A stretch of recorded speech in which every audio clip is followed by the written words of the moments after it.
Nessa manhã eu queria meditar com os irmãos aqui num assunto que faz algum tempo já que eu venho pensando sobre ele. Eu dei o título aqui de Um Memorial Diante de Deus. Esse texto está em Malaquias capítulo 3, no versículo 13. O interessante é que ele vem logo após o texto dos dízimos, né? Porque quando a gente fala Malaquias, a gente já pensa, né? Ele é uma sequência desse texto dos dízimos. Então vamos ler. A partir do versículo 13 fala assim: As vossas palavras foram duras para mim, diz o Senhor, mas vós dizeis, que temos falado contra ti? Né? Interessante isso. Tinha um povo que estava falando de maneira dura diante de Deus. E aí Deus chega e fala: vocês estão falando de maneira dura, mas o que nós estamos falando? O povo nem sequer tinha noção do que eles estavam falando diante de Deus. E isso me chamou a atenção porque às vezes assim somos nós. A gente fala coisas diante de Deus, sem temor, e a gente não para pensar que muitas vezes nós estamos magoando, ofendendo o coração de Deus. E esse povo aqui, o interessante é que esse aqui não era um qualquer povo, porque ele fazia parte da igreja de Deus. Nós vamos ver aqui no texto, né, que dentro desse texto ele está falando sobre dois grupos de pessoas. Então eu dei o nome aqui de primeiro grupo, né? Mas antes disso eu quero dar a definição do que seja um memorial, né? Porque o nosso assunto é memorial. E eu fui ao dicionário para ver mais ou menos qual que é essa definição aí, né? Uma definição sobre isso. Diz assim: memorial é um monumento edificado em homenagem ou lembrança de alguém ou de determinado acontecimento, merecedor de permanecer na memória. Então, memorial é por isso, é porque ele tem que permanecer, ele não pode ser esquecido. Esse fato ou alguma coisa que alguém fez. Geralmente nas nossas cidades, né, nas principais praças, a gente vê assim um busto de alguém, um memorial. E qual é o objetivo daquilo? Contar a história, né, o feito de alguém que fez algo bom para aquela cidade, para aquele povo, e que as gerações vão esquecendo, né, e vão caminhando as gerações, e isso vai ficando para trás dessa história. Então se levanta um memorial para que não haja esquecimento dessa pessoa ou desse fato, né? Então isso aqui no nosso mundo. Agora eu fico imaginando um memorial diante de Deus, né? Que coisa tremenda. Eu estava olhando em Washington, tem um memorial, né, a um dos presidentes, Lincoln Memorial. Ele foi terminado em 1922, me parece. Então aí eu fico pensando, se não tem aquele memorial, aquele monumento, as pessoas esquecem, né? Se a história não contar ali. Então, vários memoriais nós temos aqui. Mas eu fico pensando como seria esse memorial diante de Deus. Uma coisa celestial, algo tremendo, né? Muito além desses memoriais que nós temos aqui. Mas a palavra diz assim que tinha um povo, né, que estava diante de Deus e ele estava falando contra Deus e que Deus estava aborrecido com essa situação. O versículo 14 fala assim: vós dizeis, né? Porque o povo perguntou: mas Deus, o que nós temos falado contra ti? Né? Aí vem Deus e fala: vós dizeis, inútil é servir a Deus. Olha que coisa forte, né? E eles estavam falando aquilo ali, conversando, né, sobre aquele assunto, mas eles não estavam atentando na dureza daquelas palavras que eles estavam falando.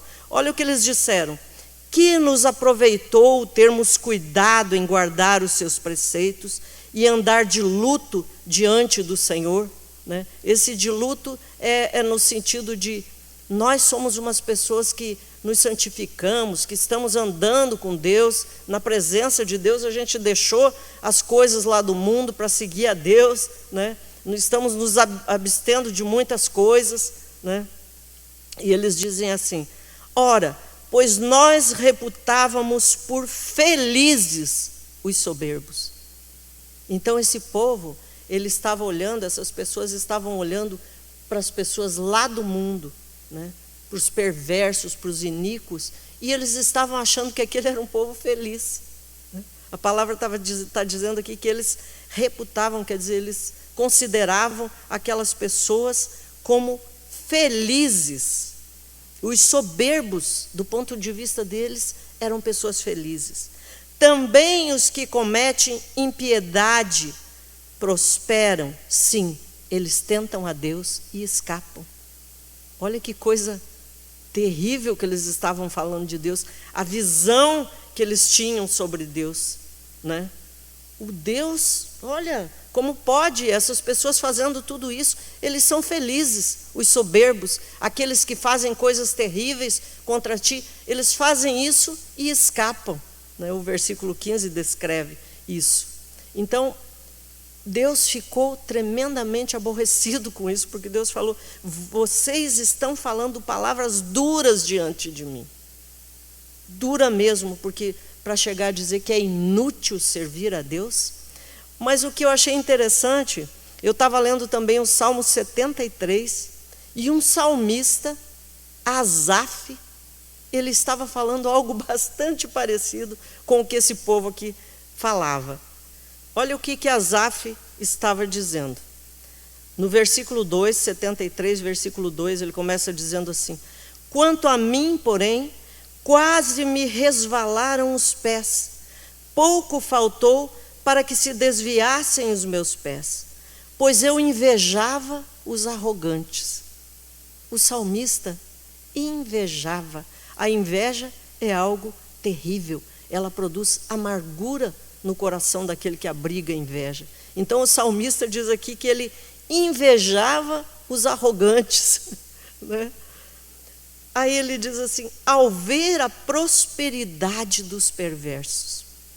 E eu queria confessar algo aqui, que eu já estive muito parecido com esse texto aqui, né, por algum tempo. Eu olhava para as pessoas do mundo, principalmente para aquelas pessoas do meu ambiente de trabalho, que era uma grande empresa, pessoas muito prósperas ali, né, e sabia o estilo de vida daquelas pessoas, e eu ficava pensando: poxa, olha aí, essa pessoa faz isso, e enumerava e pensava quanta coisa a pessoa fazia, e só está se dando bem, né? Só tem progresso, né? É honrada, é uma pessoa distinta, só colhe o bem, mas a pessoa é uma pessoa perversa, uma pessoa má.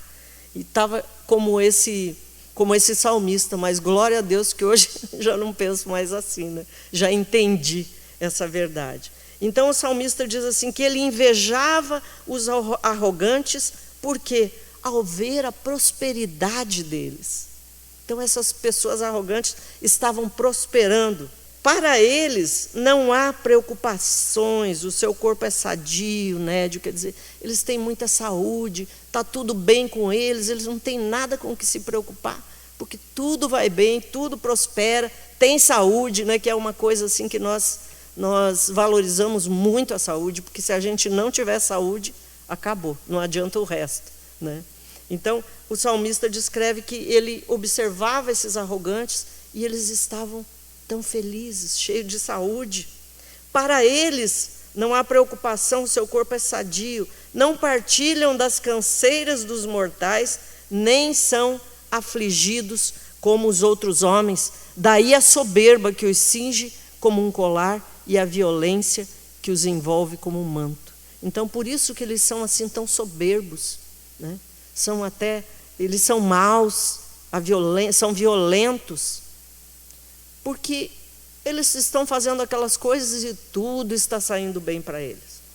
Mas esse salmista, né, ele não era qualquer pessoa. Ele teve, assim como a Rosângela, um momento dele de arrependimento, né? E eu penso que muitos de nós aqui já passou por essa situação. Já olhou as pessoas aí do mundo, pessoas sem Deus, fazendo coisas terríveis, e desejou ter a vida que essas pessoas têm, né? Então, ele diz no versículo 12: eis que os ímpios são sempre tranquilos e aumentam as suas riquezas. Eles estão cada vez ficando mais ricos. O salmista chegou a essa conclusão. Mas aí no versículo 17, ele diz assim: até que entrei no santuário de Deus e atinei para o fim deles. Então, quando houve uma mudança no coração desse salmista, de Asaf, quando ele entrou no santuário de Deus, veio um temor sobre ele, e ele entendeu qual era o final daquelas pessoas que ele estava invejando, que ele achava que eram felizes. Então veio toda aquela revelação, todo aquele temor sobre o coração dele, e ele diz assim: tu certamente os pões em lugares escorregadios, faz cair na destruição, como ficam de súbito assolados, totalmente aniquilados de terror. Quando o meu coração se amargou e as entranhas se me comoveram, eu estava embrutecido e ignorante, era como um irracional na presença de Deus. Então a inveja, ela deixa você o quê? Com um coração amargo. O salmista descreve aqui a situação crítica que ele ficou por causa desse olhar que ele tinha para os maus, para as pessoas ímpias. O coração dele estava amargo, né? E ele estava embrutecido, quer dizer, ele estava duro, bruto mesmo, ignorante e como um irracional na presença do Senhor. Mas quando foi que ele teve toda essa revelação?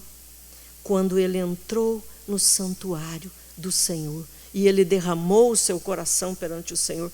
Ele, certamente, para ele ter sido assim tão quebrantado diante de Deus, ele não estava ali murmurando, né, como a gente vai ver ali que esse povo lá de Malaquias fez. Eles estavam literalmente murmurando contra Deus. Mas esse salmista, ele veio derramar o seu coração, né, na presença do Senhor. E quando ele entrou no santuário, veio o temor sobre ele. E houve um quebrantamento no coração dele. E ele entendeu a identidade dele. Ele tinha uma identidade celestial. Ao passo que aquele povo que ele invejava, o final era terrível. Aí o salmista termina dizendo assim, esse salmo que ele escreveu: quanto a mim, bom é estar junto a Deus. No Senhor Deus eu ponho o meu refúgio para proclamar todos os seus feitos. Né? Então ele entrou com um coração amargo, terrível, né, embrutecido, como ele diz ali, irracional, mas ele saiu da presença de Deus, reconhecendo quem era Deus. E ele saiu com um coração quebrantado, arrependido, né, de todas aquelas palavras, daqueles pensamentos que ele teve contra Deus. Porque, na verdade, quando ele falou tudo isso aqui, ele também estava como aquele povo, né, aqui do Malaquias.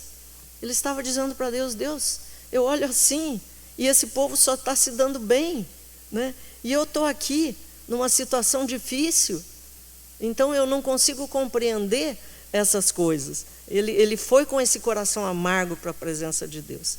Mas vamos voltar ao texto de Malaquias. Então, esse povo aqui, que eu chamei de primeiro grupo, que era o grupo dos murmuradores, porque eles disseram: inútil é servir a Deus. E eles terminam a conversa deles no versículo 15 e diz assim: também cometem impiedade e prosperam. Sim, eles tentam ao Senhor e escapam. Não houve quebrantamento, como houve no coração de Asaf. O texto aqui não relata que houve esse quebrantamento no coração deles, né? Então eles terminaram ali na presença de Deus falando: ó, eles fazem tudo isso, tentam a Deus e saem ilesos, numa boa. Foi a conclusão que eles chegaram. E eles estavam diante de Deus. Olha o versículo 16. Então os que temiam ao Senhor falavam uns aos outros. Mas havia um segundo grupo ali nesse povo. O grupo dos murmuradores, o primeiro grupo, e eu chamei de o grupo dos que temiam ao Senhor. Qual era o comportamento desse grupo? eles falavam uns aos outros diante do Senhor. O Senhor atentava e ouvia. Deus estava ouvindo o que eles estavam falando. O Senhor atentava e ouvia. É como nós quando nos reunimos aqui, né? Eu toda sexta-feira vou na casa da Val, né? A Fabiana Artigas também vai. A gente vai para orar. E o que a gente fica falando ali? Das coisas de Deus. A gente fica orando, intercedendo. Com certeza, Deus está atentando e ouvindo aquela conversa que nós estamos tendo ali na presença de Deus. Com certeza, né? Então, esse grupo aqui, o que eles conversavam, agradava a Deus. Eles estavam glorificando o nome de Deus, porque o texto fala: então os que temiam ao Senhor falavam uns aos outros, e o Senhor atentava e ouvia. E havia um memorial escrito diante dele para os que temem ao Senhor e para os que se lembram do seu nome. Havia um memorial. Essas pessoas desse grupo dos que temem ao Senhor estão construindo um memorial diante do Senhor. Algo que o Senhor, Ele não esquece nada, né? O Senhor é o Deus, Ele não esquece, mas Ele permite que seja construído, que seja anotado lá dentro, lá diante dele. Aqui fala que está escrito esse memorial diante do Senhor. Então, esse povo que teme ao Senhor tem esse diferencial em relação àquele grupo dos murmuradores que parou por ali, chegou à conclusão que Deus não ia fazer nada, que o povo só se dava bem e Deus não tomava uma providência. Esse povo aqui certamente estava falando o contrário. Porque olha o que Deus fala sobre esse grupo. Eles serão para mim particular tesouro naquele dia que prepararei, diz o Senhor dos Exércitos. Agora, eu queria também falar um pouco sobre temor, já que o diferencial desse segundo grupo era o temor, né? Por que havia um memorial diante de Deus para eles? Porque havia temor no coração deles, né? E graças a Deus eu consegui encontrar um texto aqui na Bíblia que ele dá a definição do que seja temor. Não é uma definição do dicionário, mas é uma definição da própria palavra de Deus. Está escrito, Provérbios capítulo 8, versículo 13. Então, esse texto ele tem a definição do que é temor. Está escrito assim: o temor do Senhor consiste em aborrecer o mal. Então, o temor do Senhor é aborrecer o mal, a soberba. O salmista não estava falando ali sobre os soberbos, que ele invejava, né? Porque eles eram felizes. Mas o temor é justamente isso: aborrecer o mal, aborrecer a soberba. O que é aborrecer? É não gostar dela, é ficar longe disso, do mal, né? Tirar da minha vida tudo que é mal, eu retiro, jogo longe da minha vida. Então, aborrecer o mal, a soberba, a arrogância. Veja que coisa interessante, a gente às vezes a gente não tem essa noção do quanto que a soberba, a arrogância é algo que aborrece o coração de Deus. Eu particularmente já fui soberbo e arrogante, né? Porque tinha um alto trabalho, uma das maiores empresas do país, então tinha toda uma arrogância. Mas o arrogante é interessante que ele não percebe isso no coração dele, o soberbo. Ele não identifica esses sentimentos, ele encara aquilo como uma coisa normal para ele, né? O soberbo tem aquilo como uma coisa normal. Então, eu tenho que aborrecer a soberba, a arrogância, o mau caminho. Outra coisa muito interessante que esse texto fala: e a boca perversa eu aborreço. Então, às vezes a gente convive com pessoas, né, principalmente na escola, né, tem colega hoje aqui de escola, a gente tem amigos ali que a gente fica impressionado com as coisas que eles falam, coisas terríveis. Um dia eu fui no aniversário de uma professora e tinha uma pessoa lá falando coisas terríveis, né? E daí sinceramente, eu não aguentei. Eu falei: olha, se você quer falar essas coisas, eu acho que esse aqui não é o ambiente para você falar. Eu não tenho a obrigação de ficar ouvindo essas coisas terríveis que você estava falando, a pessoa falando sobre a intimidade dele, assim, coisas terríveis, né? E então a boca perversa, aquele ambiente ali, né, eu estava em consideração a professora, mas eu não estava mais aguentando ouvir aquele assunto ali. E eu fui bem sincera, eu falei para a pessoa, olha, por favor, eu acho que não é ambiente nem momento para você falar isso aí. Todo mundo só ficou me olhando, porque estava todo mundo rindo, achando o máximo, né, o que aquela pessoa falava. Mas era terrível. Então, quando as pessoas estão aí no mundo, elas não se dão em conta, né, do quanto é terrível as palavras que eles falam, as conversas, né, e a gente vem de outro ambiente, aí você fica assim chocado até, né, com aquelas palavras. Então, a boca perversa. Tem um texto em Provérbios que diz assim: a vida e a morte estão no poder da língua. Então a nossa boca, ela faz toda a diferença na nossa vida. As nossas palavras têm muito peso no reino espiritual. Então os que temem ao Senhor, eles têm tudo isso aqui no coração. Eles aborrecem a soberba, a arrogância, o mau caminho, a boca perversa. Isso significa o temor do Senhor.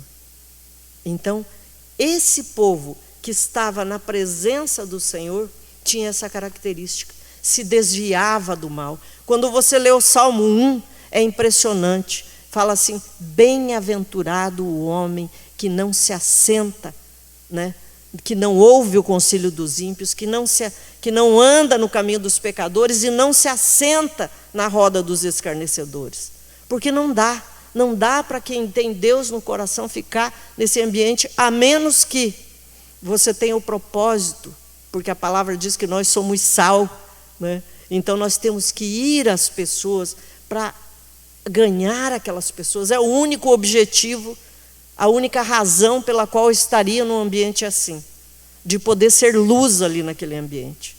Mas chega uma hora que fica tão chocada que daí tem a atitude que eu tive: olha, por favor, para de falar isso aí, né? Respeite um pouco o ambiente e as pessoas, né? Então, o temor do Senhor, ele produz essa característica em nós. A gente não suporta, né, estar em ambiente ruim, pessoas que têm conversações ruins, né? Eu me relaciono às vezes com as pessoas assim, mas por quê?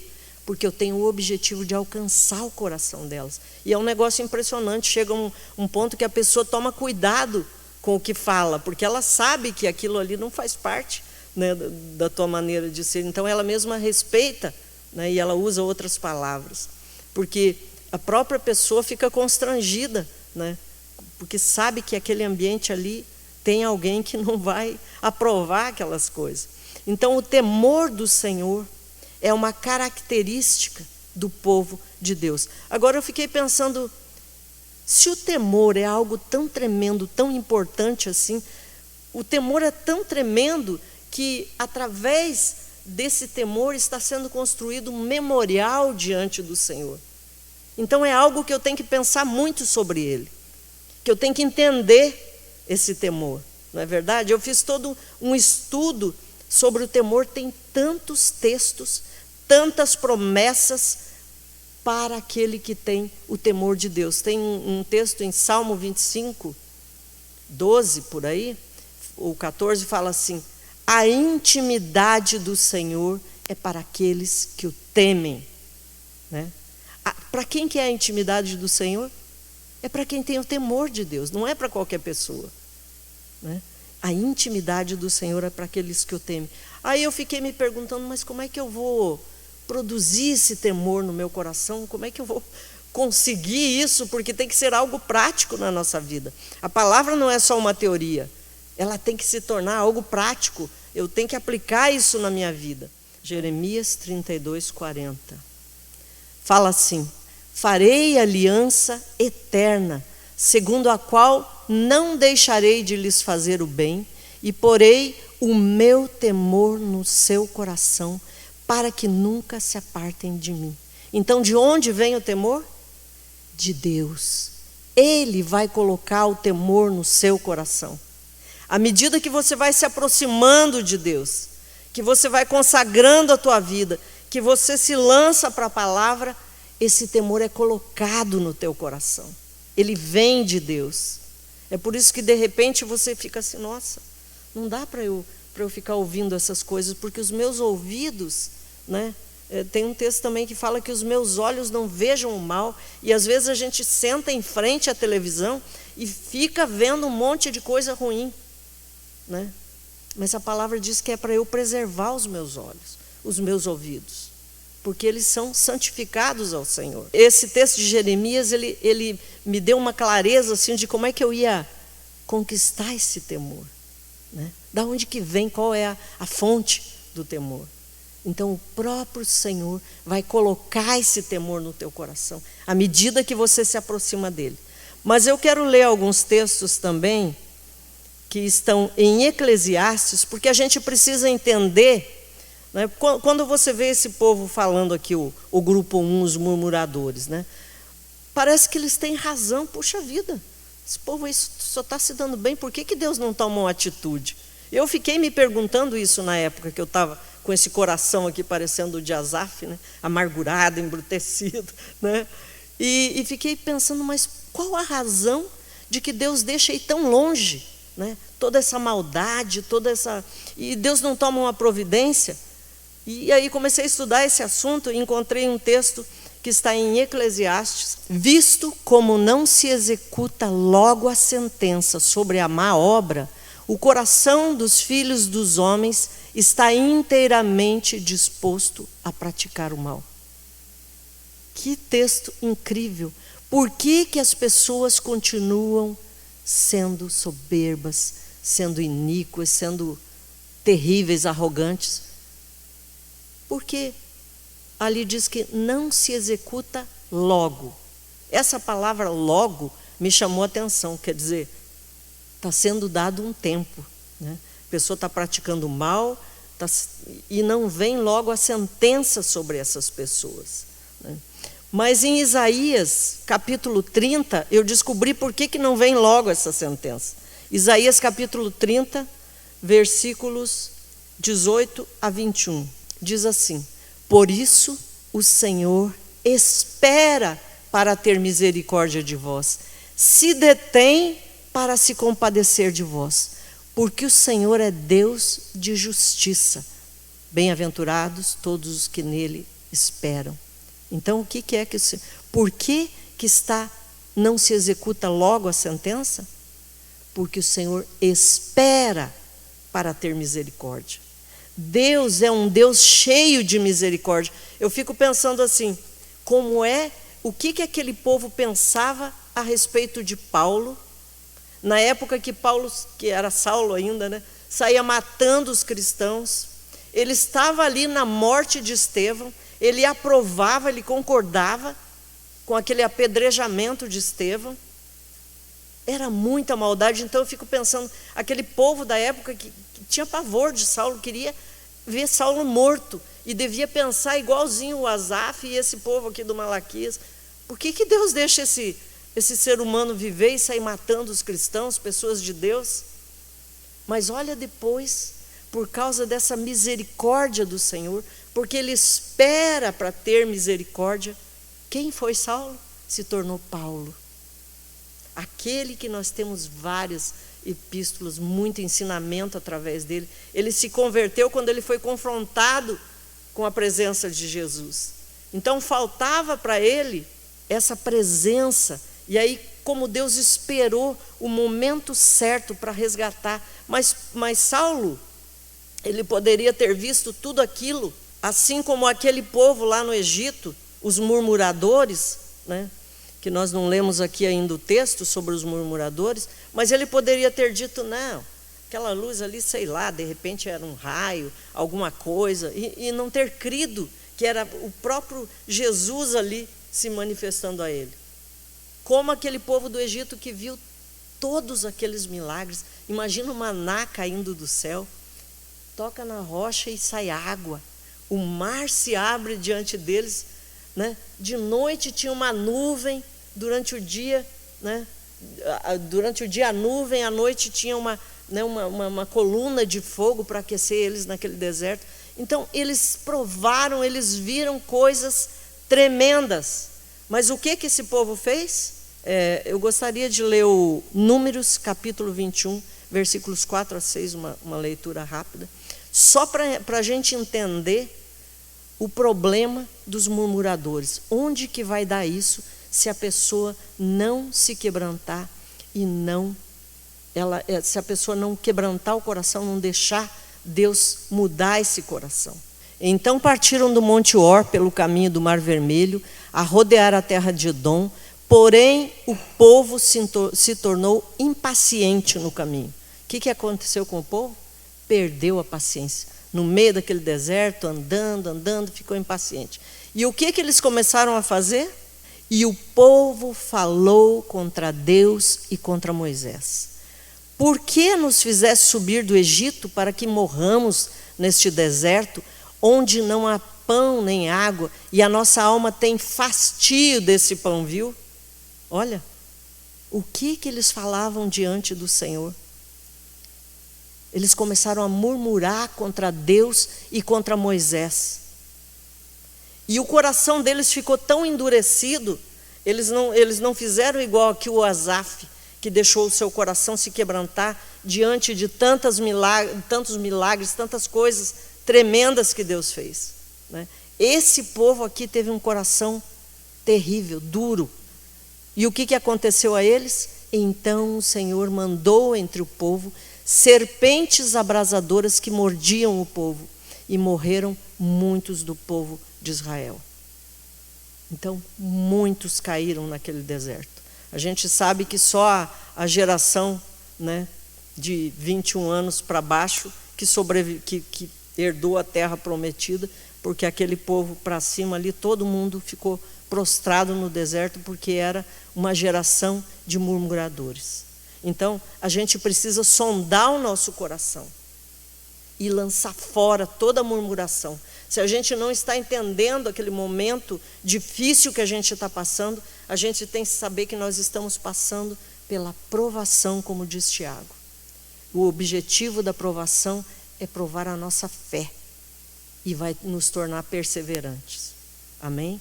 Então, eu queria assim que cada um já fosse pensando aí, né, sobre essa murmuração do coração, porque é tão sutil, às vezes a gente nem percebe, a gente só pensa assim, puxa vida, também tenho o direito de reclamar desse negócio aqui, olha, não está nada bom. Mas o que é murmuração? Nada mais é que a reclamação, não é verdade? Murmuração é você reclamar, né? Então, esse povo caiu no deserto por causa da murmuração. Veio o juízo de Deus, porque eles não deixaram o coração ser quebrantado com todos aqueles milagres, com toda aquela ação de Deus na vida deles. Tinham saudade do Egito, diziam que lá tinha carne, cebola, alho, né? A gente estava bem. Gente, eles clamaram a Deus porque eles estavam sendo massacrados ali no Egito. E aí, de repente, eles falaram diante de Deus que eles estavam bem lá. Não entendi porque o Senhor tirou a gente, né? Só Deus para ter paciência com um povo desse. Então, o que aconteceu? Esse povo não abriu mão da dureza do seu coração, permaneceu com o coração duro, né? Mas nós, voltando ao assunto de por que, né, que a gente vê essas coisas acontecendo e Deus não faz nada. Então, nós vimos o texto de Isaías 30, que Deus espera para ter misericórdia. Eu imagino assim que quando Deus estava andando, né, aquele povo andando no deserto ali, quanta paciência Deus teve com aquele povo. Deus esperou para ter misericórdia daquele povo, para que eles mudassem o coração. Mas não houve mudança, porque Deus conhece o coração. Em Lamentações, capítulo 3, versículos 22 e 23, fala assim: as misericórdias do Senhor são a causa de não sermos consumidos. Então, por que Deus espera, dá um tempo? Porque Ele é um Deus grande em misericórdia. Esse é o motivo pelo qual nós não somos consumidos. Porque hoje a gente está aqui numa situação diferente, mas A gente já teve época também que estava igualzinho esse grupo 1 aqui dos murmuradores diante de Deus, né? Então a gente hoje precisa olhar as pessoas com o olhar de Deus, um olhar de misericórdia. Às vezes a gente, aquilo ali é uma prostituta, o cara, ele fuma crack, ele faz isso, faz aquilo. Gente, Deus tem uma chance para todas as pessoas. A palavra diz que Deus deu o seu Filho para morrer em favor do mundo, quer dizer, mundo no sentido de pessoas. Todas as pessoas, sem distinção, por causa do grande amor dele. Então, quem sou eu para querer olhar para alguém e dizer, se Deus, se o próprio Jesus, ele tratou com a mulher samaritana, que nós ouvimos recentemente, né, a pregação sobre ela. Agora eu, um vil mortal aqui, quero ficar julgando os outros e decidindo quem que vai ser salvo, quem não vai ser salvo. Deus não nos deu isso, não compete a nós, né? Mas Deus é um Deus de misericórdia. E a causa de não sermos consumidos é a sua misericórdia. Por quê? Porque as suas misericórdias não têm fim. Elas se renovam a cada manhã. Aqui na minha versão diz assim: porque as suas misericórdias não têm fim, no versículo 23, renovam-se a cada manhã. Toda manhã Deus começa tudo de novo com a gente. Toda manhã. E aí eu fiquei me perguntando, se Deus, que é Deus, todas as manhãs Ele renova a misericórdia dEle, quanto mais eu preciso acordar de manhã e dizer, é um novo dia, começo tudo de novo na presença do Senhor. Eu tenho que renovar a minha fé, porque a fé de ontem não vale para hoje. Não é verdade? Eu preciso renovar também todas as manhãs a minha santificação, a minha fé, o meu compromisso com Deus. É um novo dia. Então a primeira coisa que eu tenho que fazer é levantar já na presença do Senhor e dizer, este é o dia que o Senhor fez. Eu teve uma época da minha vida que era um negócio muito estranho. Eu acordava assim e me vinha um sentimento, nossa, esse dia de hoje não será bom. E eu ficava observando assim aquele dia, e realmente o dia não era bom. Me acontecia um monte de coisas, porque parece que eu colaborava, porque o dia não ia ser bom mesmo, então eu já não tinha atitudes boas, eu não tinha pensamento bom, né? Eu colaborava para o dia ser mau. Ranzinza já acorda de mau humor, dizendo que o dia não vai ser bom, né? Mas a gente tem que acordar e dizer, este é o dia que o Senhor fez, né? Como hoje de manhã orando ali, né, a Betânia citou, esse é o dia que o Senhor fez, um dia lindo, às vezes está cinza, mas vai chover, que bênção, né? Então tudo a gente precisa agradecer a Deus e lançar fora dos nossos lábios a murmuração, porque nós vimos aqui que a murmuração não tem um final bom. A gente pode cair morto no deserto como aquele povo que não deixou o seu coração ser quebrantado. Então lance fora a murmuração dos teus lábios. Eu já fui uma pessoa muito murmuradora, muito. Sabe aquela pessoa que tudo olha do lado negativo, murmura, né? Até que eu entrei no santuário do Senhor e eu, né, fui assim, tive aquele encontro com a presença de Deus e consegui ver de outra forma as coisas. Amém, irmãos? Então, as misericórdias do Senhor se renovam a cada manhã. Amém? Então, nós temos que ter um coração grato. Embora eu não esteja entendendo algumas coisas, né? Aqui me aconteceram umas coisas difíceis, né? Como o marido ficar preso 1 mês, né? Eu quase morta, com o pé na cova. Eu não entendi aquilo tudo, mas eu dizia, Deus, o Senhor tem algum objetivo com isso, é me tornar melhor. Alguma coisa o Senhor quer falar comigo, e eu ficava prestando atenção naquela situação e vigiando para não murmurar, porque eu já tinha saído daquele estado de murmuração, eu já tinha subido um degrau, né? Eu não queria voltar de novo àquela mesma situação de murmuradora. Então eu ficava sempre observando, né, as coisas, o que Deus estava fazendo durante aquele processo todo, né, muito difícil e que às vezes a gente não compreende. Então esse povo, ele estava na presença de Deus murmurando, esse grupo 1, né, o grupo dos murmuradores, porque eles não conseguiam entender, eles não entendiam, né, o caráter de Deus. Eles não conseguiram entender, assim como Asaf entendeu, Deus não tem um bom fim para esse povo. Vamos continuar lendo o texto aqui? Então o 16 diz assim, que é o segundo grupo, o grupo dos que temiam o Senhor. Falavam uns aos outros, o Senhor atentava e ouvia, e havia um memorial escrito diante dele para os que temem ao Senhor e para os que se lembram do seu nome. Olha o testemunho que Deus dá desse povo. Eles serão para mim particular tesouro naquele dia que prepararei, diz o Senhor dos Exércitos. Particular tesouro. Tesouro de Deus. É uma coisa grandiosa, porque quando a gente pensa em tesouro nosso aqui da terra, coisas materiais, mas eu não consigo dimensionar como é que é esse tesouro de Deus. Deve ser uma coisa incrível, né? Um tesouro divino, não é um tesouro igual ao nosso aqui. Então, esse povo, os que temem ao Senhor, serão particular tesouro. Poupá-los-ei como um homem poupa a seu filho que o serve. E ele diz assim, então vereis outra vez a diferença entre o justo e o perverso, entre o que serve a Deus e o que não serve. Existe diferença ou não? Deus está falando aqui. Vocês vão ver a diferença entre o justo e o perverso, entre aquele que anda com Deus, que abre mão da sua própria vida, que consagrou a sua vida, que abriu mão de muitas regalias lá do mundo para servir a Deus. E aquele que só quer se cercar de benefícios, passa por cima dos outros, é o soberbo, né? É o arrogante, é o egoísta, né? Existe diferença para Deus. Não como esse povo ficava dizendo aqui, ó. É o seguinte, eles tentam ao Senhor, praticam impiedade e eles escapam ilesos. Deus não é um Deus injusto. No Salmo 89, versículo 14 diz, a base do trono de Deus é justiça e direito.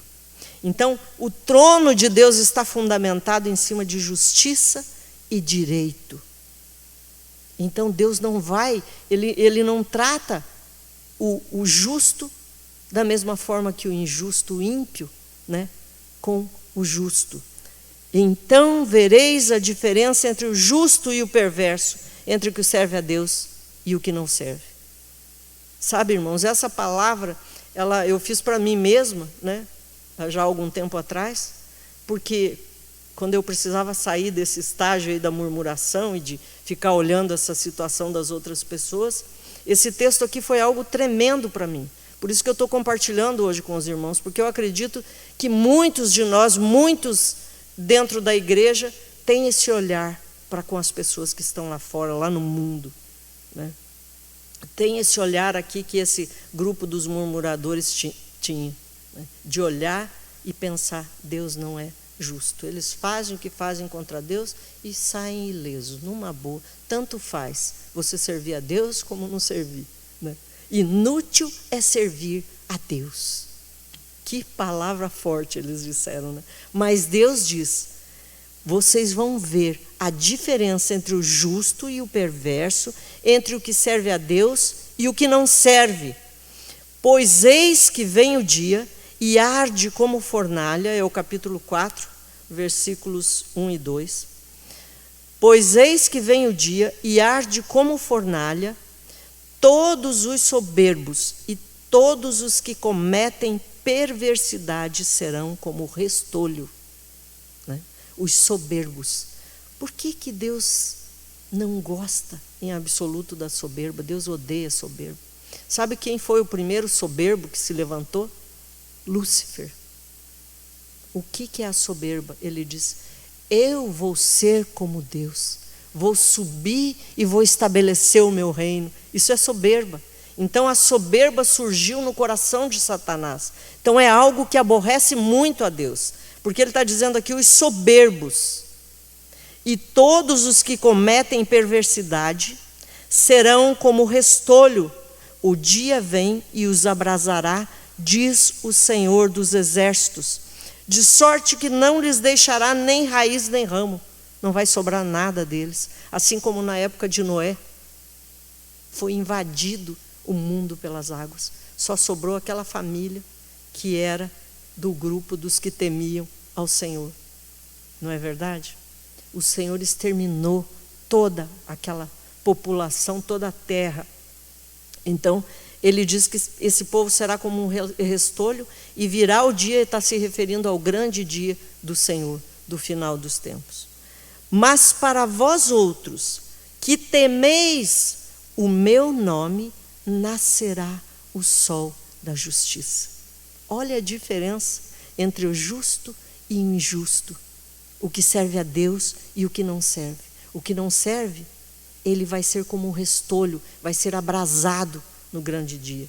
Mas para os que temem, mas para vós outros que temeis o meu nome, nascerá o sol da justiça, trazendo salvação nas suas asas. Saireis e saltareis como bezerros soltos da estrebaria. Eu não sei se todos tiveram a oportunidade de ver um bezerro quando você abre assim, onde ele está fechadinho. Gente, ele sai numa alegria. Eu morei em fazenda, né? E eu via, eles saem correndo numa alegria, né? Então a palavra está fazendo essa comparação, que nós saltaremos de alegria, não é verdade? É uma comparação que é feita aqui. E saltareis como bezerros soltos da estrebaria. Pisareis os perversos, que se farão cinza debaixo da planta dos vossos pés, naquele dia que prepararei, diz o Senhor dos Exércitos. Amém, irmãos? Então, eu gostaria assim que a gente fosse bem verdadeiro conosco mesmo, porque a palavra diz assim que Deus sonda o coração, Deus vê o profundo, que nós não conseguimos esconder os nossos desígnios de Deus. Então não adianta nada eu querer fingir. Para quem que eu estou fingindo? Para mim? Para as pessoas? Eu não quero admitir a minha verdade, a verdade sobre mim, sendo que Deus me olha e Ele sonda o meu coração. Ele vê a verdade que está no meu coração.